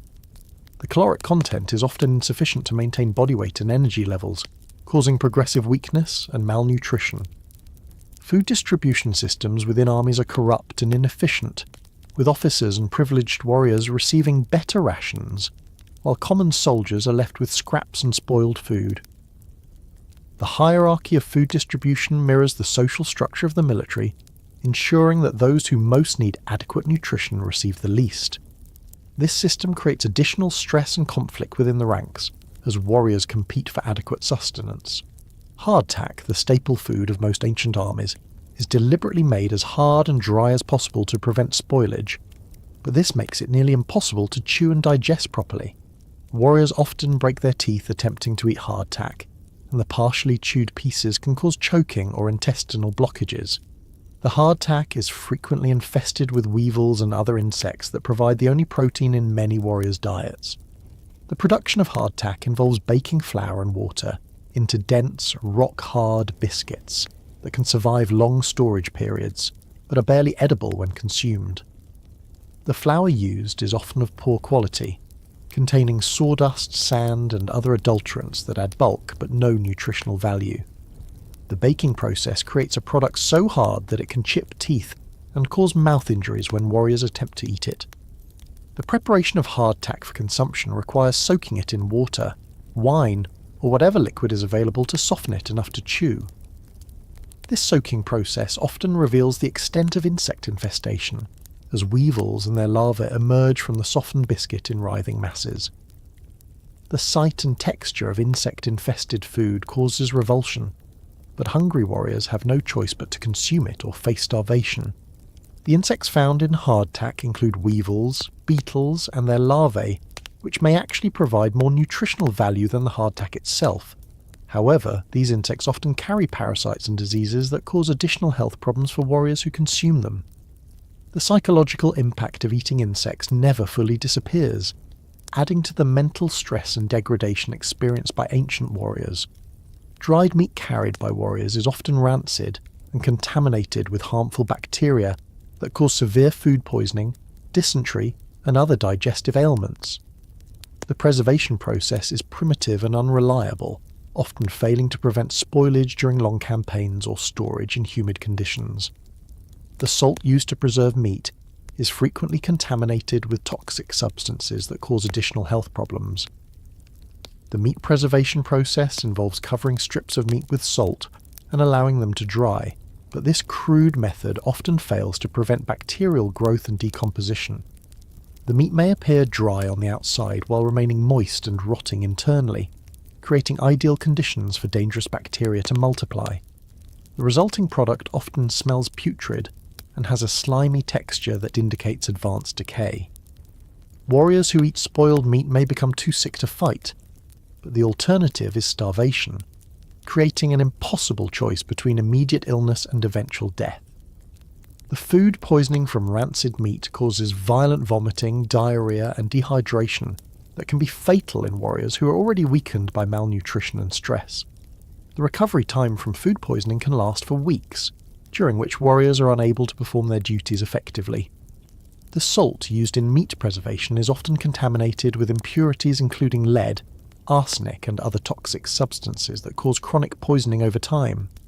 The excessive salt intake required to consume preserved meat causes dehydration and kidney problems that weaken warriors and make them more susceptible to other diseases. The combination of salt poisoning and bacterial contamination creates a double threat to warrior health. Water supplies used by ancient armies are typically contaminated with human waste, animal droppings, and decomposing organic matter that cause waterborne diseases including cholera, typhoid, and dysentery. Warriors have no means of purifying water and must drink whatever is available, regardless of its quality or safety. Many warriors die from waterborne diseases rather than from combat injuries. The water sources available to armies on campaign are often shared with livestock, wildlife, and local populations, creating multiple sources of contamination. Rivers and streams may be polluted upstream by human settlements or by other military units, while wells and springs may be deliberately poisoned by enemies or contaminated by seepage from latrines and garbage dumps. The storage of water in primitive containers allows bacterial growth and contamination that makes even initially clean water dangerous to drink. Wooden barrels and leather containers may harbour bacteria and parasites that multiply in the stagnant water, while metal containers may leach toxic substances into the water supply. The lack of proper cleaning and maintenance of water containers ensures ongoing contamination. The symptoms of waterborne diseases include severe diarrhea, vomiting, and dehydration that can quickly prove fatal in warriors who are already weakened by malnutrition and stress. Cholera and typhoid can kill within days of infection, while dysentery causes prolonged illness that weakens warriors and makes them vulnerable to other diseases. The spread of waterborne diseases through military camps can incapacitate entire units. The lack of fresh fruits and vegetables in warriors' diets causes vitamin deficiency diseases including scurvy, which results in bleeding gums, loose teeth, and wounds that refuse to heal. Warriors affected by scurvy become increasingly weak and susceptible to infections, often dying from minor injuries that would be survivable with proper nutrition. The symptoms of scurvy also include depression and mental confusion that affect warriors' judgment and combat effectiveness. Scurvy develops gradually over weeks or months of vitamin C deficiency, beginning with fatigue and joint pain before progressing to more serious symptoms. The connective tissues in the body begin to break down, causing wounds to reopen and new injuries to heal poorly or not at all. The gums become swollen and bleeding, while teeth become loose and eventually fall out, making eating even more difficult. The advanced stages of scurvy cause massive internal bleeding and organ failure that can be rapidly fatal. Warriors may develop large bruises from minor impacts as their blood vessels become fragile and prone to rupturing. The immune system becomes severely compromised, making scurvy victims vulnerable to every disease and infection present in the military camp. Other vitamin deficiency diseases common among warriors include pellagra from lack of niacin, beriberi from thiamine deficiency, and night blindness from vitamin A deficiency. These conditions cause a range of symptoms including skin disorders, neurological problems, and digestive issues that further weaken warriors and reduce their effectiveness in combat. Cooking facilities in military camps are primitive and often unavailable, forcing warriors to eat most of their food raw or only partially cooked. Raw or undercooked meat contains parasites and bacteria that cause chronic digestive problems and systemic infections. The lack of proper cooking also means that many potentially edible plants and other foods cannot be prepared safely, limiting dietary options even further. The cooking equipment available to warriors consists of crude pots and pans made from metal that may contain toxic substances, while fuel for cooking fires is often scarce and may consist of materials that produce toxic smoke when burned. The cooking process is inefficient and often incomplete, leaving food partially raw and dangerous to consume.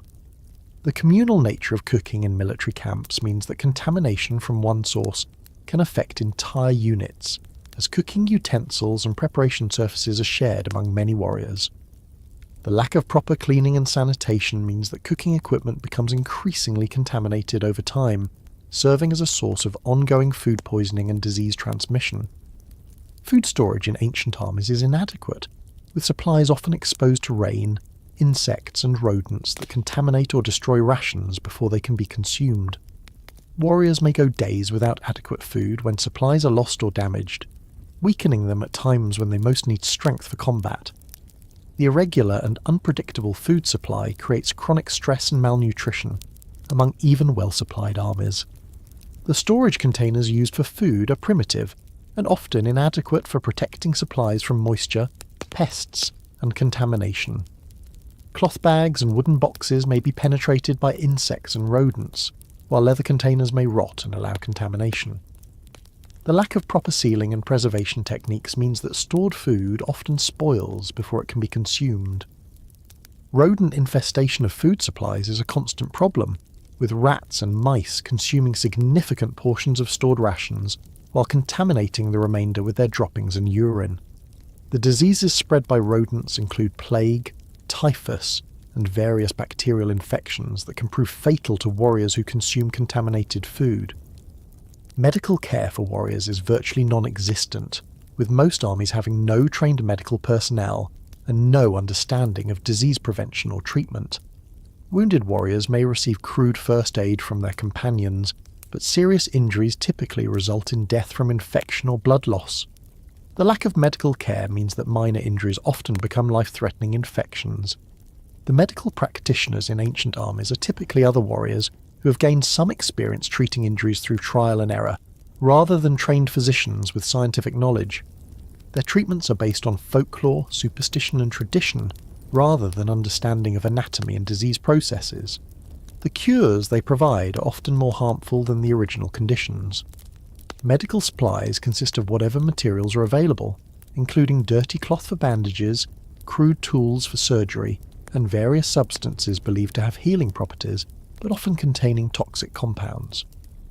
The lack of antiseptic materials means that medical treatment often introduces new infections rather than preventing them. Sanitation in military camps is poor or non-existent, with human waste and garbage allowed to accumulate in areas where warriors live and eat. These unsanitary conditions create ideal breeding grounds for disease-carrying insects and parasites that spread illness throughout the army. Warriors may be forced to live in close proximity to latrines and garbage dumps, ensuring constant exposure to harmful pathogens. The latrine facilities in military camps are crude trenches or pits that may overflow during heavy rains, or become breeding grounds for disease-carrying insects. The location of latrines is often poorly planned, allowing contamination of water sources and living areas. The lack of proper maintenance means that latrine areas become increasingly unsanitary over time. Garbage disposal consists of simply dumping waste materials in designated areas where they accumulate and decompose, attracting vermin and creating sources of disease transmission. The garbage may include human waste, food scraps, and dead animals that create ideal conditions for bacterial growth and insect breeding. Sleeping conditions for warriors involve lying on hard ground without adequate bedding or shelter, often in wet or cold conditions that cause illness and injury. Warriors may develop hypothermia, pneumonia, or other exposure-related ailments that weaken their immune systems and make them more susceptible to other diseases. The lack of adequate rest also affects their ability to heal from injuries and fight off infections. The sleeping areas in military camps are often located in low-lying areas that collect water during rains, creating damp conditions that promote the growth of mold and bacteria. The lack of proper drainage means that sleeping areas may remain wet for extended periods, causing warriors to develop respiratory infections and skin diseases from prolonged exposure to moisture. The bedding available to warriors consists of whatever materials they can acquire, including animal skins, straw, and cloth that may be contaminated with parasites and disease-causing organisms. The sharing of bedding materials ensures the rapid spread of lice, fleas, and other parasites throughout the military camp. Personal hygiene among warriors is impossible to maintain due to the lack of clean water, soap, and privacy required for washing. Warriors may go weeks or months without bathing, developing severe skin diseases and parasitic infections that cause constant discomfort and weaken their overall health. The accumulation of dirt and grime also provides breeding grounds for disease-carrying parasites. The skin diseases common among unwashed warriors include bacterial infections, fungal growths, and parasitic infestations that cause itching, pain, and open sores. These conditions not only cause discomfort, but also create entry points for more serious infections that can prove fatal. The constant scratching of infected skin areas spreads contamination and worsens existing conditions. Lice infestation is universal among warriors living in unsanitary conditions, causing constant itching and serving as vectors for diseases including typhus and trench fever. The lice reproduce rapidly in the warm, dirty conditions of military camps, making it impossible to eliminate them without proper hygiene facilities and clean clothing. Dental care is completely absent from warrior culture, leading to widespread tooth decay and gum disease that causes chronic pain and makes eating difficult. Many warriors lose most of their teeth at relatively young ages, making it even more difficult to consume the already inadequate food available to them. Dental infections can spread to other parts of the body, causing systemic illness that can be fatal. The lack of dental hygiene allows bacteria to flourish in warriors' mouths, causing abscesses and infections that can spread to the brain or heart and prove fatal. The chronic pain from dental problems affects warriors' ability to concentrate and perform effectively in combat, while the inability to chew food properly worsens existing nutritional problems. Mental health problems are widespread among warriors, but completely untreated, as the concept of psychological medicine doesn't exist in ancient cultures. Warriors suffering from what we would now recognise as depression, anxiety, or post-traumatic stress disorder receive no help and may be punished or ostracised for showing signs of mental illness. The combination of psychological trauma and physical illness creates a downward spiral that destroys many warriors' ability to function effectively. The mental health effects of chronic malnutrition include depression, anxiety, irritability, and cognitive impairment that affect every aspect of warrior behaviour and performance.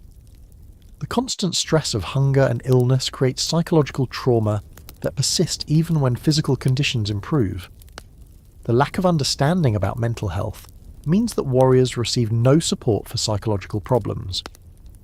The social stigma associated with mental illness in warrior culture means that warriors who show signs of psychological problems are viewed as weak or cowardly, leading to additional stress and isolation.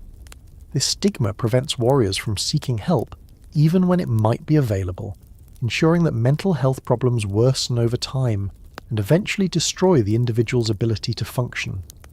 Military campaigns in the ancient world involve forced marches under brutal conditions that kill more warriors than enemy action, creating a mobile environment of suffering where survival depends on enduring physical punishment that exceeds human limits. The constant movement required during campaigns prevents adequate rest, proper nutrition, and medical care, gradually wearing down even the strongest warriors until they collapse from exhaustion and die along the roadside like discarded equipment. The planning phase of ancient military campaigns is fundamentally flawed, based on unrealistic assumptions about human endurance and the challenges of moving large numbers of men across hostile territory. Campaign planners who have never marched on foot make decisions about distances, timing, and supply requirements that prove impossible to meet in practice. The disconnect between planning and reality ensures that campaigns become death marches that destroy armies before they ever reach their intended destinations. Campaign objectives are often set without regard for the physical limitations of human warriors, requiring impossible feats of endurance and speed that guarantee massive casualties from exhaustion and exposure. The political pressures that drive military campaigns create unrealistic timelines that force armies to attempt superhuman efforts that result in the destruction of entire units through overexertion. Marching orders typically require warriors to cover impossible distances while carrying heavy equipment, often walking 20 or more miles per day over rough terrain with inadequate food and water.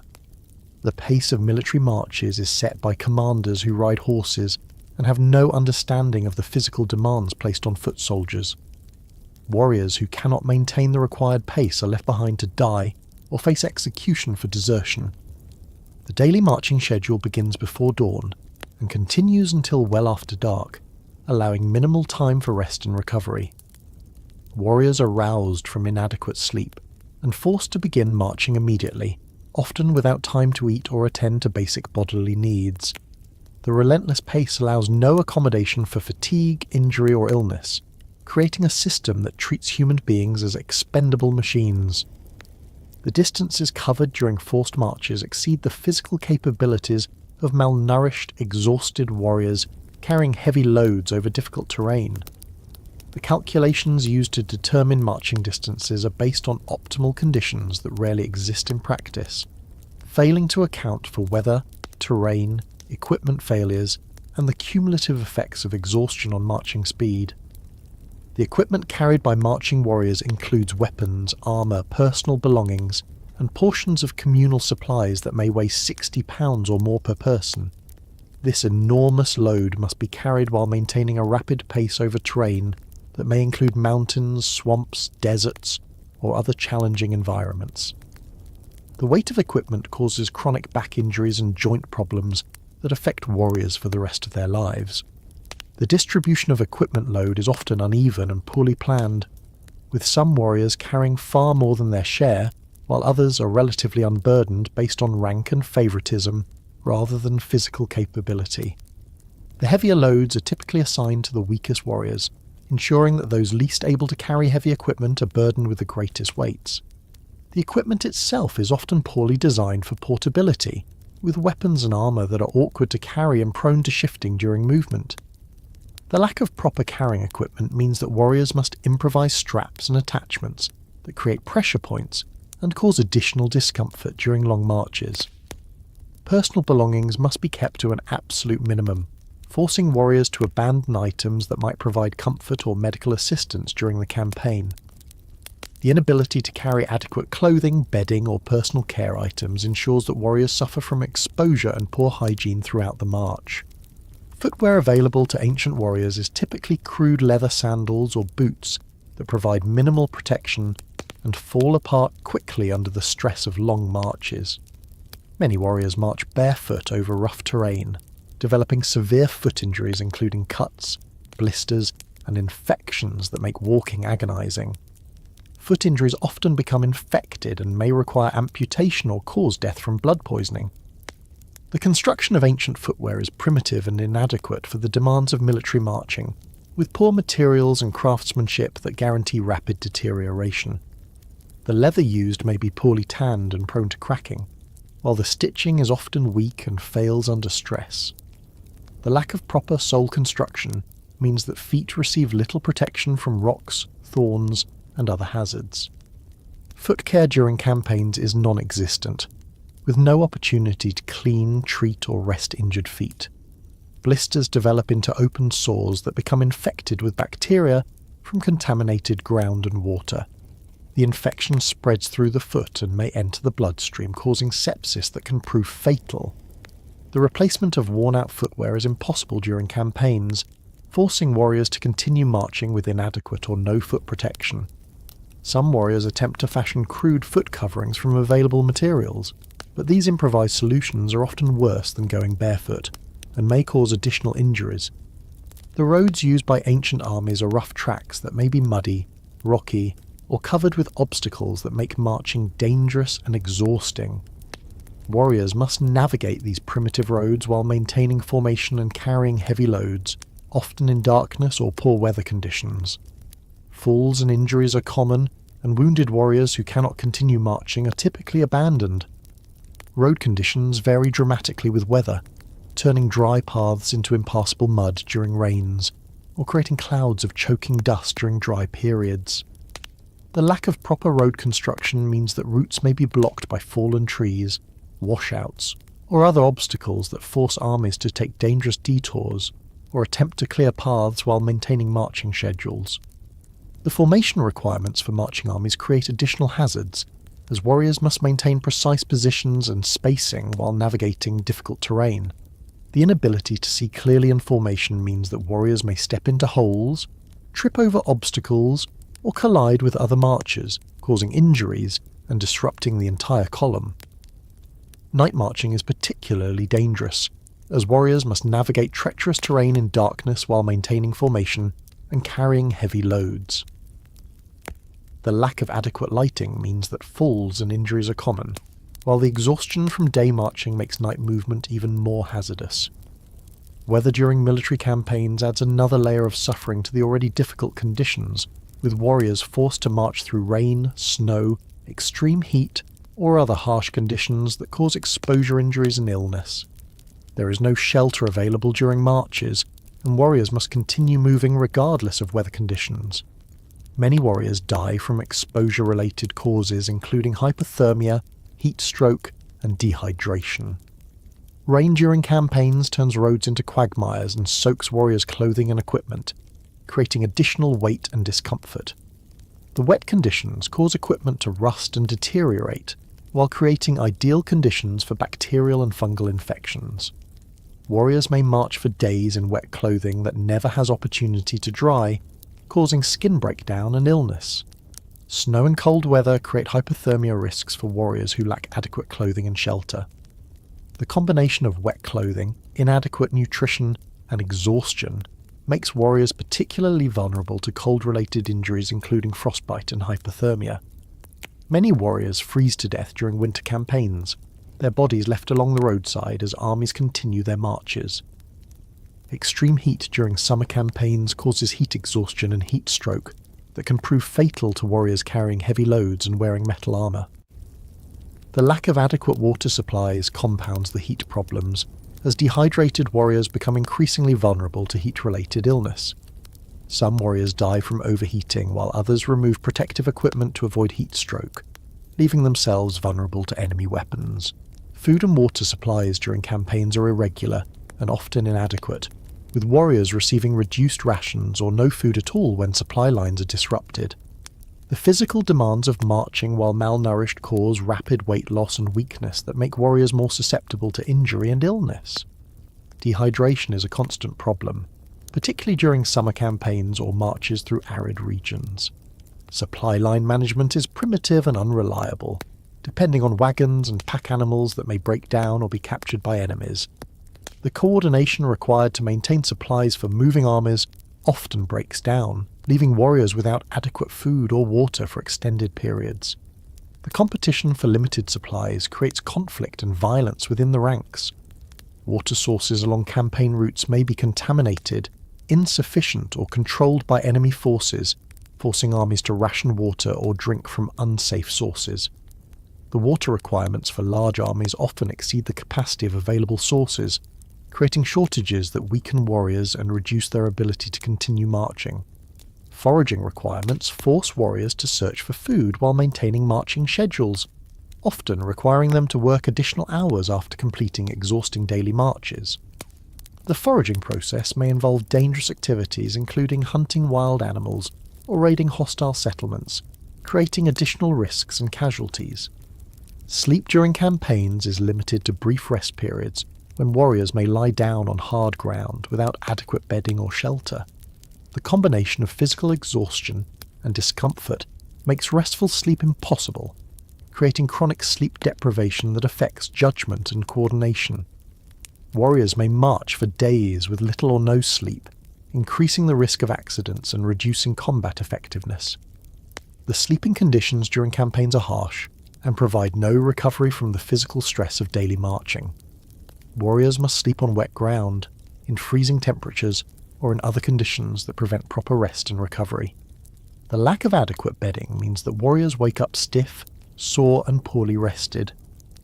Guard duty requirements during campaigns further reduce available sleep time, as warriors must take turns maintaining security while the army rests.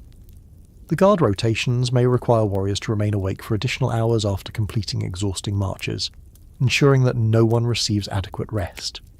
The psychological stress of campaigns prevents restful sleep even when physical conditions might permit it, as warriors worry about the next day's march, the availability of food and water, and the dangers that lie ahead.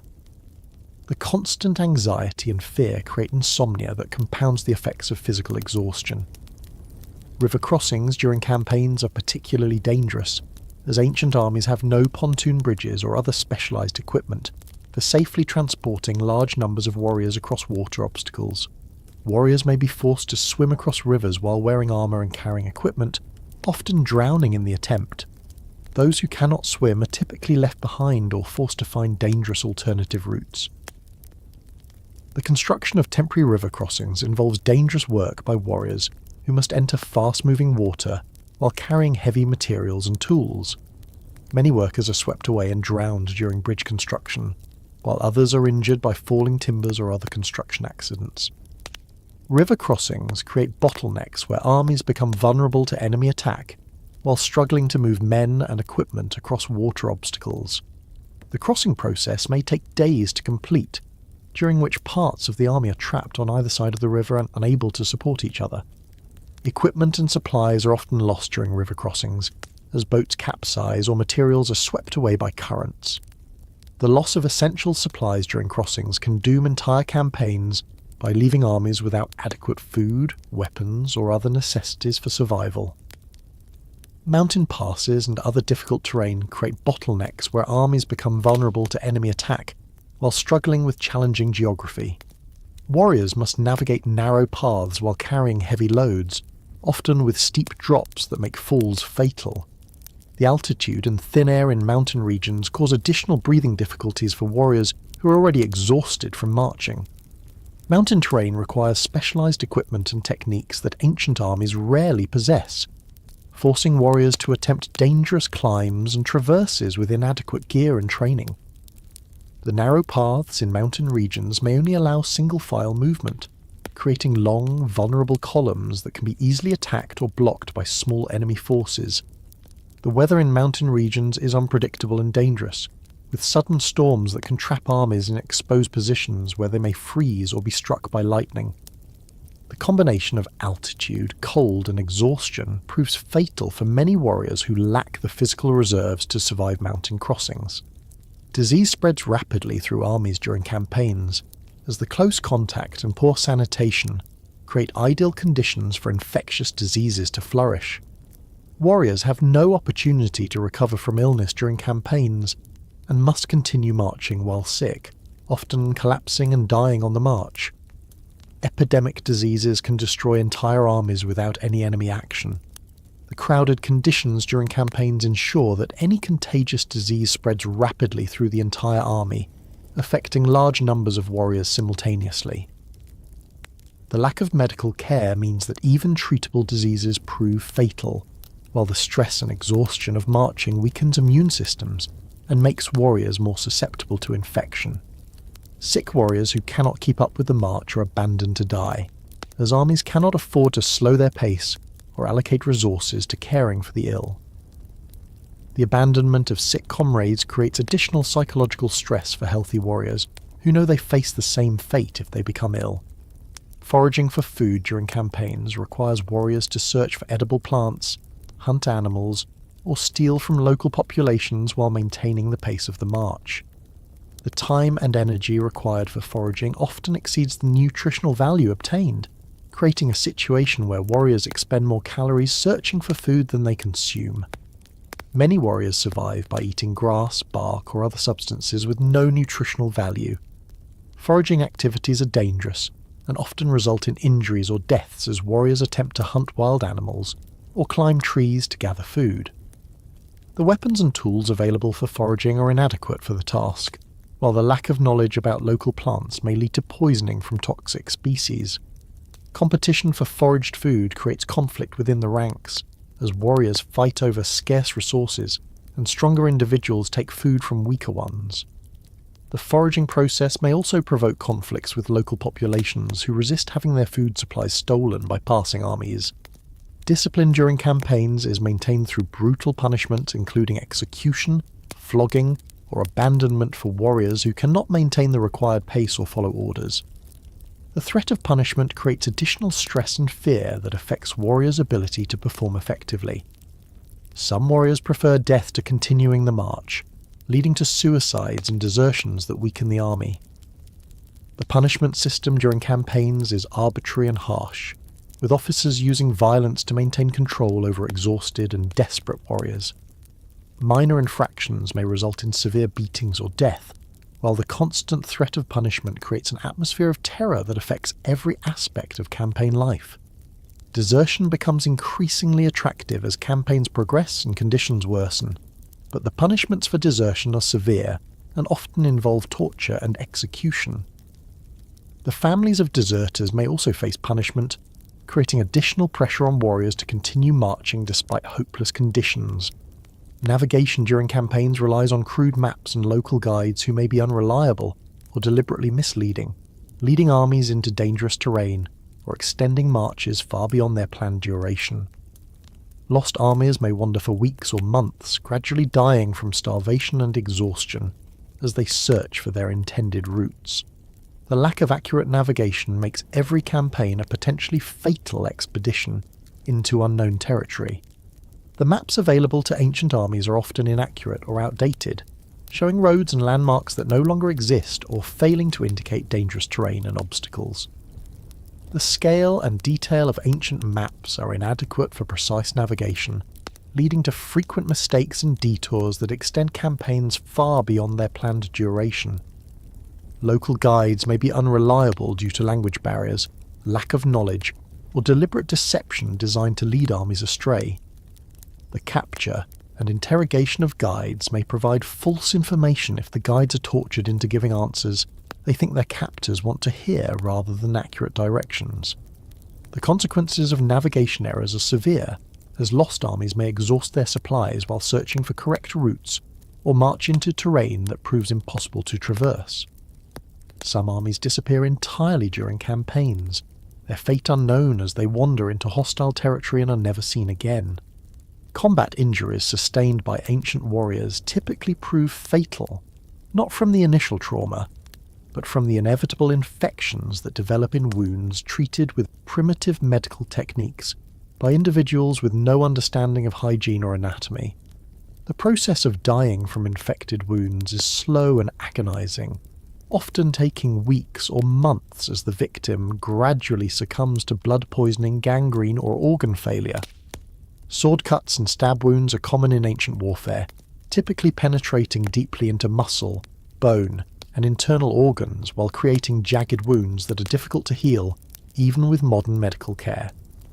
Ancient medical treatment for these wounds involves crude attempts to stop bleeding and close the wound using contaminated materials and techniques that introduce additional bacteria into the injured tissue. Battlefield surgery is performed by individuals with no medical training using unsterilized tools in unsanitary conditions, virtually guaranteeing that any surgical intervention will cause more harm than good. Surgeons may attempt to remove arrows or foreign objects from wounds using crude knives and tools that cause additional tissue damage while introducing infection into previously clean wounds. Arrow wounds create particular problems because the arrowheads are designed to penetrate deeply and resist removal, often breaking off inside the victim's body, where they cause ongoing damage and infection. Attempts to remove embedded arrowheads typically cause more tissue damage than leaving them in place, but the foreign objects create chronic infections that slowly kill the victim over time. Amputation is commonly performed on warriors with severe limb injuries, but the procedure is carried out using crude saws and knives without anesthesia or antiseptic precautions. The amputation process involves sawing through bone while the victim remains conscious and aware, often causing death from shock before the procedure can be completed. Those who survive the amputation typically die from infection within days. Wound cleaning involves washing injuries with water that is often contaminated with bacteria and other harmful substances, introducing additional pathogens into the wound site. The cleaning process may involve scrubbing wounds with dirty cloths or brushes that cause additional tissue damage while spreading infection throughout the injured area. Bandaging materials consist of dirty rags or strips of cloth that harbour bacteria and other infectious agents, creating ideal conditions for wound infections to develop and spread. The bandages are typically left in place for days or weeks without changing, allowing infections to fester and spread to surrounding tissues, and eventually throughout the victim's entire body. Herbal remedies applied to wounds often contain toxic substances that cause additional tissue damage or systemic poisoning rather than promoting healing. Many traditional wound treatments actually accelerate the infection process or cause chemical burns that create additional wounds requiring treatment. The lack of understanding about infection means that harmful treatments are often repeated because they're traditional rather than effective. Cauterization involves applying red-hot metal to wounds to stop bleeding and supposedly prevent infection, but the process typically causes severe burns that become infected and create larger wounds than the original injuries. The extreme heat may also damage surrounding healthy tissue and cause permanent nerve damage or disability, in addition to the intended treatment effects. Bone fractures sustained during combat are typically set incorrectly or not at all, resulting in bones that heal in wrong positions and cause permanent disability and chronic pain. The lack of proper splinting materials means that broken bones often heal with shortening or angular deformity that affects the victim's ability to walk or use the injured limb effectively. Internal injuries caused by blunt force trauma or penetrating wounds are impossible to treat with ancient medical techniques, leaving victims to die slowly from internal bleeding or organ failure. Warriors with internal injuries may survive for days or weeks while gradually deteriorating, suffering increasing pain and disability as their condition worsens. Pain management for injured warriors consists primarily of alcohol or crude opiate preparations that may provide temporary relief but often cause additional health problems including addiction and liver damage. The pain medications available to ancient warriors are often more dangerous than the injuries they're meant to treat, creating new health problems while providing minimal relief. Tetanus infections are common in warriors with puncture wounds or cuts that have been contaminated with soil or animal waste, causing progressive muscle paralysis and eventual death from respiratory failure. The symptoms of tetanus develop gradually over days or weeks, causing increasing pain and disability as the victim slowly loses control of their muscles and eventually suffocates. Gangrene develops in wounds that become severely infected, causing the death and decay of tissue that spreads to surrounding healthy areas, if not stopped by amputation. The smell and appearance of gangrenous tissue is horrifying, and the condition causes excruciating pain as healthy tissue dies and rots while still attached to the victim's body. Blood poisoning from infected wounds causes fever, delirium, and eventual organ failure as bacteria spread throughout the victim's circulatory system. Warriors with blood poisoning may become delirious and violent, requiring restraint while they slowly die from systemic infection. The process of dying from blood poisoning can take weeks and involves increasing pain and disability as the victim's condition deteriorates. Death for ancient warriors rarely comes as the quick, clean end depicted in romanticized accounts, but instead arrives through slow processes of infection, disease, and injury that may take weeks or months to complete, while the victim suffers increasing pain and disability. The disposal of dead warriors reflects their expendable status in ancient societies, with bodies often left unburied or thrown into mass graves with no recognition of their service or sacrifice. Combat deaths that appear quick and merciful on the battlefield often prove to be prolonged suffering, as apparently fatal wounds leave victims conscious and aware, while they slowly bleed to death or succumb to organ failure. Warriors may lie on battlefields for hours or days after being wounded, calling for help that never comes while scavengers and enemy soldiers strip them of valuables and equipment. The process of dying from combat wounds involves increasing pain and disability as infections spread and organs fail, leaving victims helpless and dependent on the mercy of companions who may be too busy fighting for their own survival to provide assistance. Many wounded warriors are abandoned by their units and left to die alone on battlefields or along marching routes.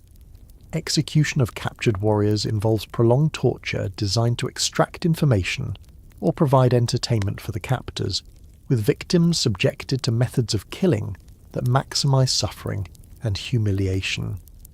Common execution methods include crucifixion, burning, and various forms of dismemberment that cause agonizing deaths lasting hours or days.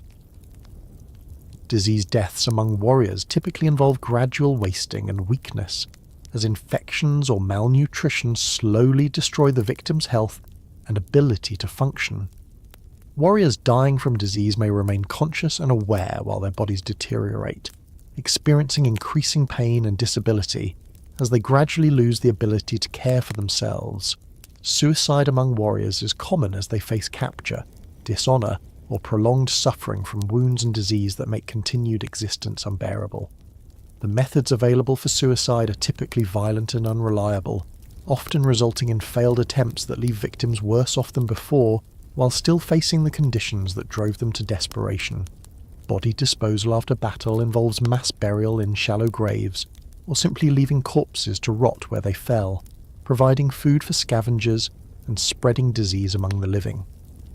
The lack of proper burial reflects the low value placed on individual warriors' lives and creates health hazards for surviving soldiers who must live and fight in areas contaminated with decomposing bodies. Memorialization of dead warriors is typically limited to their weapons and equipment, which are stripped from their bodies and redistributed to living fighters who can make use of them. The personal identity and individual achievements of dead warriors are quickly forgotten as their replacements take over their positions and equipment. Family notification of warrior deaths is often impossible due to the distance between battlefields and the warriors' homes, leaving families uncertain about their loved ones' fates for years or decades. Many families never learn what happened to warriors who died far from home, creating ongoing grief and uncertainty that affects entire communities. Survivors of battles where many warriors died often suffer from psychological trauma that affects their ability to function effectively,